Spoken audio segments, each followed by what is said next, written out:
സംസ്ഥാനത്തിന്റെ വിവിധ ഭാഗങ്ങളിൽ നിന്ന് ഇത്തരത്തിൽ പരാതികൾ ഉയർന്നിട്ടുള്ള പ്രദേശങ്ങളിൽ നിന്ന് 24 പ്രതിനിധികൾ ചേരും. നമ്മൾ ആദ്യം പോകുന്നത് സൂര്യശ്രീയിലേക്കാണ്. എറണാകുളത്ത് അപകടാവസ്ഥയിലായ DMO ഓഫീസിൽ നിന്നാണ് സൂര്യശ്രീ ഇപ്പോൾ തത്സമയം വിവരങ്ങളുമായി ചേരുന്നത്. സൂര്യശ്രീ, അവിടെ ഓഫീസുമായി ബന്ധപ്പെട്ട് എന്തൊക്കെയാണ് ഉയരുന്ന പരാതികൾ, എന്തൊക്കെയാണ് വിവരങ്ങൾ സൂര്യശ്രീ? ഉന്മേഷ്, ഞാനിപ്പോൾ നിൽക്കുന്നത് എറണാകുളം ജില്ലയിലെ തന്നെ നിരവധി രോഗികളും തൊട്ടടുത്ത ജില്ലകളിലെ തന്നെ നിരവധി രോഗികൾ ആശ്രയിക്കുന്ന എറണാകുളം ജനറൽ ആശുപത്രിക്ക് മുന്നിലാണ്. ഇവിടെ സ്ഥിതി ചെയ്യുന്ന ഇതൊരു വെറും ഒരു കെട്ടിടമല്ല, ജില്ലയുടെ മെഡിക്കൽ ഓഫീസ് സ്ഥിതി ചെയ്യുന്ന കെട്ടിടമായിരുന്നു ഇത്. ഈ ഒരു കെട്ടിടമാണ് നിലവിൽ തകർച്ചാ ഭീഷണി നേരിട്ടുകൊണ്ടിരിക്കുന്നത്. ജില്ലാ മെഡിക്കൽ ഓഫീസറുടെ കെട്ടിടം സ്ഥിതി ചെയ്യുന്നിടത്താണ് ഇത്തരത്തിൽ 40 വർഷത്തിലേറെ പഴക്കമുള്ള ഒരു കെട്ടിടമാണ്. ഇതിന് ബലക്ഷയമുണ്ടെന്ന് പൊതുമരാമത്ത് വകുപ്പ് തന്നെ റിപ്പോർട്ട് നൽകിയിരുന്നു. മാത്രമല്ല, ഇത് കാലാകാലങ്ങളായി ഇത്തരത്തിൽ ഇവിടെ നിന്ന് ചോർച്ചയും അതുപോലെ തന്നെ സീലിങ്ങുകളും ഒക്കെ അടർന്നു വീഴുന്ന ഒരു സാഹചര്യങ്ങൾ ഉണ്ടായിരുന്നു. ഇതിന്റെ ഒരു അടിസ്ഥാനത്തിൽ ഏതാനും നാളുകൾക്ക് മുൻപാണ് ഇത്തരത്തിൽ ജില്ലാ മെഡിക്കൽ ഓഫീസറുടെ ഓഫീസ് ഇത്തരത്തിൽ ആശുപത്രി ക്യാമ്പസിനകത്ത് തന്നെയുള്ള ഒരു കെട്ടിടത്തിലേക്ക് മാറ്റിയത്. ഇത്തരത്തിൽ വലിയ രീതിയിലുള്ള ഒരു ചോർച്ചയും സീലിംഗ് അടർന്നു വീഴുന്നതുമൊക്കെ സാക്ഷ്യപ്പെട്ടതിന്റെ അടിസ്ഥാനത്തിലാണ്, ജില്ലാ മെഡിക്കൽ ഓഫീസർ തന്നെ സാക്ഷ്യപ്പെട്ടതിന്റെ അടിസ്ഥാനത്തിലാണ് ആശുപത്രി ക്യാമ്പസിനകത്തുള്ള മറ്റൊരു കെട്ടിടത്തിലേക്ക് ഇപ്പോൾ ഓഫീസ് മാറിയിരുന്നത്. എങ്കിൽ തന്നെയും ഈ ഒരു കെട്ടിടത്തിൽ, ഈ കാലപ്പഴക്കം പ്രകടമാകുന്ന ഈ ഒരു കെട്ടിടത്തിൽ തന്നെയാണ് ആശുപത്രിയിലെ സൈക്യാട്രിക് വിഭാഗം സ്ഥിതി ചെയ്തിരുന്നത്. പക്ഷേ കഴിഞ്ഞ ദിവസം വലിയൊരു അപകടം കോട്ടയം ജില്ലാ മെഡിക്കൽ കോളേജിലുണ്ടായ വലിയൊരു അപകടത്തിന് പിന്നാലെ വ്യാഴാഴ്ച രാത്രിയാണ് ഇത്തരത്തിൽ ഈ കെട്ടിടത്തിൽ സ്ഥിതി ചെയ്യുന്ന സൈക്യാട്രിക് വിഭാഗം ഒഴിപ്പിക്കുന്നത്. നമുക്ക് ഈ ദൃശ്യങ്ങൾ തന്നെ കാണാം. ഇതിന്റെ ഈ കോൺക്രീറ്റ് ഇതെല്ലാം തന്നെ അടർന്നു വീഴാറായ സ്ഥിതിയിലാണ് ഇരിക്കുന്നത്. ഇത്തരത്തിലുള്ള ഒരു കെട്ടിടത്തിലായിരുന്നു കഴിഞ്ഞ ദിവസം മുൻപ് വരെ ഇത്തരത്തിൽ ഈ ആശുപത്രിയുടെ സൈക്യാട്രിക് വിഭാഗം ഉണ്ടായിരുന്നത്. ഈ കോട്ടയത്തെ ഈ അപകടത്തിന് പിന്നാലെ ഉടനടി തന്നെ അടിയന്തരമായി തന്നെ ഇവിടെ ഉണ്ടായിരുന്ന രോഗികളെ ഒഴിപ്പിക്കുകയായിരുന്നു. മറ്റു രോഗികളെ കളമശ്ശേരി മെഡിക്കൽ കോളേജിലേക്ക് മാറ്റുകയും ഒക്കെ തന്നെ. നിലവിൽ ഇപ്പോൾ ഈ കെട്ടിടത്തിൽ സൈക്യാട്രിക് വിഭാഗം പ്രവർത്തിക്കുന്നില്ല. നമുക്ക് ദൃശ്യങ്ങളിൽ കാണാനായിട്ട് സാധിക്കും. ഇതിന്റെ കാലപ്പഴക്കം തന്നെ ദൃശ്യങ്ങളിൽ വ്യക്തമാണ്. എപ്പോ വേണമെങ്കിലും തന്നെ താഴേക്ക് അടർന്നു വീഴാറാവുന്ന രീതിയിലാണ് മേൽക്കൂരകളൊക്കെ സ്ഥിതി ചെയ്യുന്നത്. മാത്രമല്ല, എറണാകുളം ജില്ലയിലെ തന്നെ വളരെ പ്രശസ്തമായ ഒരു ഇടമായതുകൊണ്ട് തന്നെ നിരവധി ആളുകളും കാൽനട യാത്രികരും ഒക്കെ തന്നെ ഇവിടെ കൂടി പോകുന്നതാണ്. ഇവരുടെ മേലുകളൊക്കെ തന്നെ ഇത്തരത്തിൽ സീലിങ്ങുകൾ അടർന്നു വീഴാനുള്ള സാഹചര്യമുണ്ട്.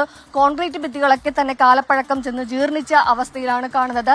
ഏതായാലും നിലവിൽ ഇവിടെ ഉണ്ടായിരുന്ന സൈക്യാട്രിക് വിഭാഗത്തെ കോട്ടയം മെഡിക്കൽ കോളേജിലുണ്ടായിരുന്ന അപകടത്തിന്റെ ഒരു പശ്ചാത്തലത്തിൽ അടിയന്തരമായി തന്നെ ഒഴിപ്പിച്ചിട്ടുണ്ട്. ഇവിടുത്തെ ഈ കെട്ടിടത്തിന്റെ ബലക്ഷയം ഇവിടുത്തെ സൂപ്രണ്ട് തന്നെ സാക്ഷ്യപ്പെടുത്തിയിരിക്കുകയാണ്. കെട്ടിടത്തിന്റെ കാലപ്പഴക്കം നിശ്ചയിച്ച് ഉടനെ തന്നെ ഇത്തരത്തിൽ ഈ കെട്ടിടം ഇവിടെ നിന്ന് പൊളിച്ചു മാറ്റി ഈ DMO ഓഫീസിന് മറ്റൊരു കെട്ടിടം നൽകണമെന്നതൊക്കെ തന്നെ പരിഗണനയിലുള്ളതാണ്. എന്നാൽ ഇതുവരെയും സ്ഥലം ഏറ്റെടുക്കുന്നതിനുള്ള ചില സാങ്കേതിക തടസ്സങ്ങൾ കൊണ്ട് മാത്രം ഇത്തരത്തിൽ നിലവിലൊരു താൽക്കാലികമായി മാത്രമാണ് ഇത്തരത്തിൽ ജനറൽ ആശുപത്രിയിലെ മറ്റൊരു കെട്ടിടത്തിലാണ് ഇപ്പോൾ ജില്ലാ മെഡിക്കൽ ഓഫീസറുടെ ഓഫീസ് ഉള്ളത്. ഏതായാലും നമുക്ക് ദൃശ്യങ്ങളിൽ വ്യക്തമാണ് ഇവിടെ പല രീതിയിൽ കോൺക്രീറ്റുകളും എല്ലാം തന്നെ കാലപ്പഴക്കം നമുക്ക് ഈ ദൃശ്യങ്ങളിൽ തന്നെ വ്യക്തമാണ്.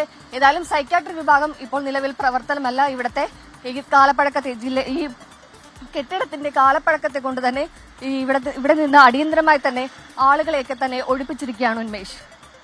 അങ്ങനെ പറയുമ്പോഴും അതുവഴി ആളുകൾ കടന്നു പോവുകയും വരികയും ഒക്കെ ചെയ്യുന്ന സ്ഥലമാണല്ലോ സൂര്യശ്രീ. അപ്പോൾ അത്തരത്തിൽ ഒരു അപകടാവസ്ഥ ഉണ്ടെങ്കിൽ അതിൽ കൂടി പരിഹാരം ഉണ്ടാകേണ്ടതല്ലേ? അക്കാര്യങ്ങളിലൊക്കെ അധികൃതർ വിശദീകരണം എന്തെങ്കിലും നൽകുന്നുണ്ടോ ഈ കെട്ടിടവുമായി ബന്ധപ്പെട്ട് സൂര്യശ്രീ? തീർച്ചയായും ഉന്മേഷ്, എറണാകുളം ജനറൽ ആശുപത്രിയുടെ പരിസരത്ത് തന്നെയാണ് ഇത്തരത്തിൽ മഹാരാജാസ് കോളേജ് സ്ഥിതി ചെയ്യുന്നത്. ധാരാളം കുട്ടികളടക്കം വരുന്ന സുഭാഷ് പാർക്ക് സ്ഥിതി ചെയ്യുന്നത്. മാത്രമല്ല, നിരവധി ആളുകളാണ് ഇത്തരത്തിൽ ആശുപത്രിയിലേക്കും ഒക്കെ തന്നെ ദൈനംദിനമായി ഇവിടേക്ക് എത്തുന്നത്. ഇവരെല്ലാം സഞ്ചരിക്കുന്ന ഈ പാതയോട് ചേർന്നുള്ള ഈ കെട്ടിടമാണ് ഈ കാണുന്നത്. ഈ കെട്ടിടത്തിന്റെ ശോചനീയാവസ്ഥയാണ് നമുക്ക് ഈ ദൃശ്യങ്ങളിൽ നിന്ന് തന്നെ വ്യക്തമാകുന്നത്. ഏകദേശം 40 വർഷത്തിലേറെ കാലപ്പഴക്കമുണ്ട്. പൊതുമരാമത്ത് തന്നെ സാക്ഷ്യപ്പെടുത്തിയതാണ് ഇത്തരത്തിൽ ഇതിന് ബലക്ഷയമുണ്ടെന്നും തകർച്ചാ ഭീഷണി നേരിടുന്ന കെട്ടിടമാണെന്നും ഒക്കെ തന്നെ പൊതുമരാമത്ത് വകുപ്പ് തന്നെ നേരത്തെ തന്നെ റിപ്പോർട്ട് നൽകിയിരുന്നു. എന്നിട്ടും നിലവിൽ ഈ കെട്ടിടം ഇങ്ങനെ തന്നെ സ്ഥിതി ചെയ്യുകയാണ്. പൊളിച്ചു മാറ്റുകയോ അധികാരികളുടെ ഭാഗത്തു നിന്നും യാതൊരു വിധത്തിൽ ഇതിനുള്ള ഒരു പരിഹാരമോ ഉണ്ടായിട്ടില്ല. അതുകൊണ്ട് തന്നെ നടന്നു പോകുന്ന ആളുകളൊക്കെ തന്നെയും ഇതിൽ നമ്മളോട് നേരത്തെ പങ്കുവച്ചിരുന്നു ഇവരുടെ ഒരു ആശങ്ക ഭീഷണിയൊക്കെ തന്നെ. ഇത്തരത്തിൽ ഈ കെട്ടിടം തകർന്നാൽ തങ്ങളുടെ മേൽ വീഴുമോ എന്നൊക്കെ തന്നെയുള്ള ആശങ്ക പങ്കുവച്ചിരുന്നു. ഏതായാലും ഈ കെട്ടിടം പൊളിച്ചു മാറ്റുന്നതടക്കമുള്ള കാര്യങ്ങളൊന്നും തന്നെ അധികാരികൾ ഇതുവരെ വ്യക്തമാക്കിയിട്ടില്ല.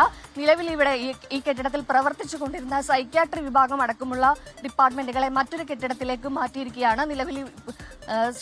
സൈക്യാട്രി വിഭാഗത്തെ നിലവിൽ ഇവിടെ പ്രവർത്തനമല്ല. കളമശ്ശേരി മെഡിക്കൽ കോളേജിലാണ് നിലവിലുണ്ടായിരുന്ന രോഗികളെയൊക്കെ തന്നെ മാറ്റിയിരിക്കുന്നത് ഉന്മേഷ്. ശരി, സൂര്യശ്രീയാണ് ഇപ്പോൾ വിവരങ്ങൾ നൽകിയത്.